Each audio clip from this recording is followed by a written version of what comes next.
In today's video, I'm going to teach you how to change default downloads location in Opera browser. If your downloaded files keep ending up in a cluttered spot, setting a new default folder will save you time and keep things organized. Start by opening Opera.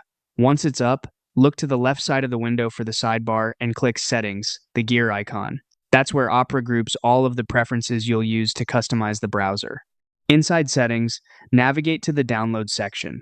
This area controls where files are saved when you click a download link. You'll see your current download location displayed, along with controls that let you change it. Find the location field and select Change. Opera will open your system's file chooser so you can point it to a different folder. This is the same dialog you use when saving files in other apps, so it should feel familiar.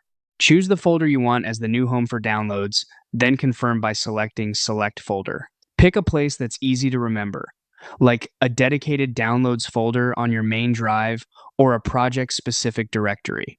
Using a location you access often makes it faster to find files later and helps avoid duplicates scattered around your computer. From now on, anything you download in Opera will go straight to that new folder.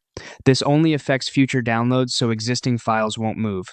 If you store files on a cloud-synced folder, they'll back up automatically, but be mindful of available space and sync speed. And if you ever switch to a removable drive, remember that downloads will fail if the drive isn't connected. That's all it takes. You opened Opera, went into Settings, visited the Downloads section, changed the location, and selected the folder you prefer. If you need to adjust it again, you can return to the same place and repeat the change just as easily. Thanks for watching, and enjoy a cleaner, more organized download workflow in Opera.